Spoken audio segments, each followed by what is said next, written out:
the next thing would be to probably try to understand what the varnish actually is, and therefore how it leads to the actual failure modes that it causes.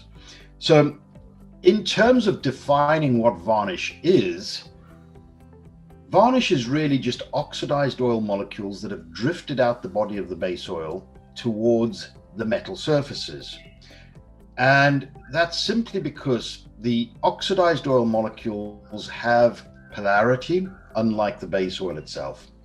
But of course, the metal surfaces of our components also have polarity.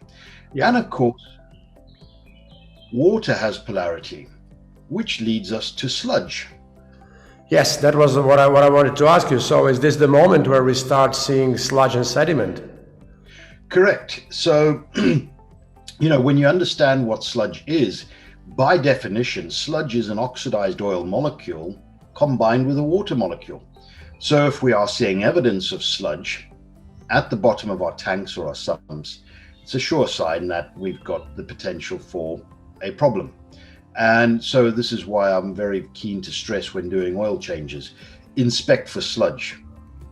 Because sludge, and of course our sediments, are really potentially where metals that have settled to the bottom of the sump of the tank, and it comes back to the WAM again. So the sludge has the water, we've got the metals that are catalytic lying at the bottom of the sump. So the cleaner your sump and your tank, the less likely we are to be seeing problems when we put fresh oil in. So ultimately what happens is we get this buildup of oxidized oil molecules, layer upon layer of this material that we refer to as varnish, I guess, because if you think in terms of woodwork and protecting wood, you would coat it with varnish, which is a sort of orangey, clear residue material. And like the varnish, when you first put it onto the wood, the varnish in your machine is often a sticky residue coating the surfaces. And that can be anywhere in the machine where obviously the oxidized oil molecules are drifted out. One of the simplest places I've ever seen is the sight glass, for example. You get sediments actually settling on the sight glass, which is indicative. So, to jump ahead on a question there, of course, how to detect for this problem, that's one of the simplest ways, is looking at that, to be honest. But I'll come back to that. In terms of the failure modes, of course, the varnish, as it builds up, it's often referred to as the cholesterol in the machine, because you and I, Harris, both being health freaks and obviously watching our diet, absolutely, and everything, we're trying to avoid cholesterol because we know it clogs up our arteries. And the same within the machine. We want to avoid varnish because varnish can lead to clogged up oil galleries. It can lead to imperfect surfaces where we're wanting a hydrodynamic oil film, such as at the bearing supporting the shaft on a turbine. So we can get a loss of film strength, we can get disruption of the oil film, and we get metal to metal contact. In fact, it's not uncommon to see that when you look at the bearing shell, you'll see the evidence of the varnish, but you may see a section of it that is bare metal, which is perhaps where the shaft has actually contacted the bearing and physically wiped the varnish away, because varnish is fairly easy to wipe and scrape off. So in that sense, in terms of the failure modes and symptoms, it tends to sort of coat onto the surfaces. It is oxidized oil molecules.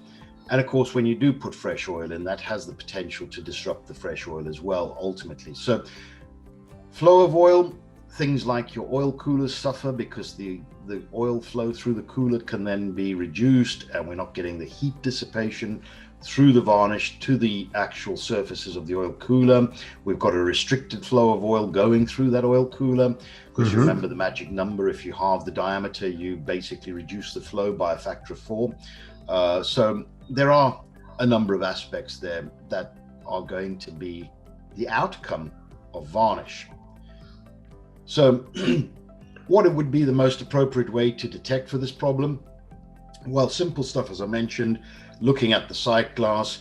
Excuse me. When you do an oil drain on a pump, check the sight glass because you'll see the sediment. And of course, I would recommend cleaning the sight glass because it can lead to a false sense of level checks, because that sediment will look like oil and therefore make it look like the oil's at the correct level. Bottom sediment and water bowls or bearing oil sight glasses as they're sometimes known. Also great for looking to see if there's sludge or sediment at the base of the sump. So bearing housings fitted with those bearing oil sight glasses.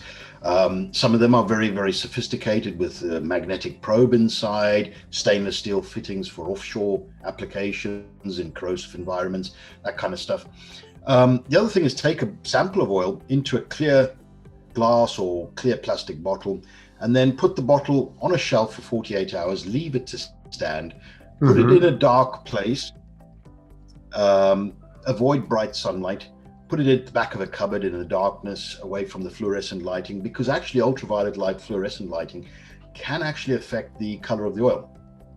So as I say, put it in a dark place. After 48 hours, look for any evidence of sediments at the bottom of the bottle. Any evidence of sediment would suggest that there's potentially problems lurking there. And also just, simple stuff like when you look at the dipstick, if it's a metal dipstick, when you draw it out to check the oil level, look for signs of varnish on that. Look also at some people hang a strip of steel into the oil and inspect that to see if varnish is settling on that. So there's various ways you can detect for it at a work level, just purely by inspection. Obviously, any darkening of the oil, so your pumps, for example, with the constant level oil bottles on the side, the Denko, Trico, Adams type units, those can obviously also, the oil can start to go dark in those. That could be exposure to sunlight, but would indicate potential for varnish inside the system. Otherwise, we're talking laboratory method testing, which may include things like using techniques to either look to see, do we have enough additive left in terms of the antioxidant? So instrumentation like the ruler, the remaining useful life evaluation routine instrument, that can detect for remaining levels of additive. FTIR, Fourier Transform Infrared, is another one that can actually directly measure the levels of oxidation, but also look at the levels of remaining additive. Not the greatest tool by comparison to, say, the ruler. And then, of course, there's our time-old favorite, the rotating pressure vessel oil oxidation test, or what used to be the rotating bomb oxidation test. That gives us an indication at a reasonable level of the remaining life of the oil by stressing the oil with the heat, air, water, and metal. That, again, great for the first half of the oil's life, not so great in the second half. So coming back again to things like the ruler. Ultimately, though, there are some direct techniques for looking for the sediments that actually cause the varnish. And so ultracentrifuge, the oil being spun at 20,000 RPM, creating massive G forces. It's akin to the bottle and the settling of the sediments, but we're now accelerating that process in the centrifuge. So if there's any symptoms of any sediment at the base of the centrifuge test tube, clearly there's sediments gathering at the base. Another technique is an exothermic reaction where they actually heat two samples of the oil, one being fresh, one being the used oil sample, and look at the heat being generated above the oil, because obviously oxidation is a process of exothermic reaction, so you can get some idea of the progress by looking at that. But the one that's fairly common and often used is the membrane patch colorimetry. Now, this is something I remember seeing many, many years ago with some samples from a customer in terms of filtration when I worked for a filter company. The actual membranes that we were looking at for counting the particles were showing discoloration of a yellowish to orange form. And what that is actually the sediments of oxidized oil that potentially causes the varnish that are being trapped on a membrane. So using something like a 0.5 micron rated membrane in the vacuum flask, suck the oil through. Now, without going into too much detail here, there are steps in the membrane patch colorimetry MPC test that need to be followed in order to do the test, because as with any test, there has to be a method. That method should be followed consistently, because when we start to look at results from different labs, to be able to compare them like for like, the MPC test includes a process that needs to be followed, and some labs don't always follow that. So you can get some labs claiming reasonably good results, whilst others are saying actually the same sample is giving poor results. So, check with your lab that they are following the MPC test Exactly. clearly. Okay, so that kind of concludes on detecting the problem.